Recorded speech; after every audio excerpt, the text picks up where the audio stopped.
आजच्या एपिसोडमध्ये आपण बघणार आहोत की महिपत नागराजला विचारतो की तुम्हाला काय पाहिजे, तुमची प्रतिमावनी जिवंत हवी आहे का ढगात गेलेली हवी आहे. हे ऐकून नागराज विचारात पडतो. दुसरीकडे आपण बघतो की सगळे सुभेदार तयारी करत असतात अंताक्षरीची, कारण आज अंताक्षरी खेळून त्यांना प्रतिमाला काही ना काहीतरी आठवून द्यायचंच असतं.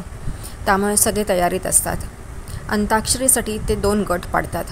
एका गटात सायली, कल्पना, रविराज आणि अस्मिता असतात, तर दुसऱ्या गटात पूर्णाजी, प्रताप, प्रिया, अर्जुन आणि अश्विन असे 2 गट पाडले जातात आणि एक गट आपापली गाणी गात असतात. हे ऐकून प्रतिमासुद्धा बेचैन होते. तिलासुद्धा बाहेर जावंसं वाटतं, पण ती स्वतःला थांबवते. ती गाणी मात्र नक्कीच ऐकत असते. सगळेजण गातात, पण तरी प्रतिमा काही येत नाही. शेवटी पूर्णाजी म्हणतात, थांबवा आता, पुरे झालं. आपण ज्या गोष्टीसाठी ही गाणी गात होतो ते तर झालंच नाही, प्रतिमा आलीच नाही आहे बाहेर. तेव्हा सायली म्हणते, एक लास्ट चान्स पूर्णाजी. आणि ती रविराजांना म्हणते की तुम्ही आणि प्रतिमा आत्याचं असं कोणतं तरी एखादं गाणं असेल ज्यामुळे त्यांना ते आठवेल आणि त्या बाहेर येतील. रविराज गायला सुरुवात करतात, पण त्यांना खोकला येतो.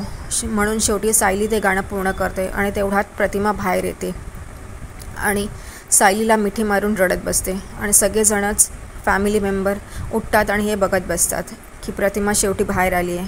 आणि प्रतिमा आणि सायली एकमेकींना मिठी मारून रडत बसतात. हे बघून प्रियाला तर खूप आश्चर्य वाटतं की ही बाहेर कशी आली. तिला तर धमकवलं होतं, पण ती तरी प्रतिमा बाहेर आली.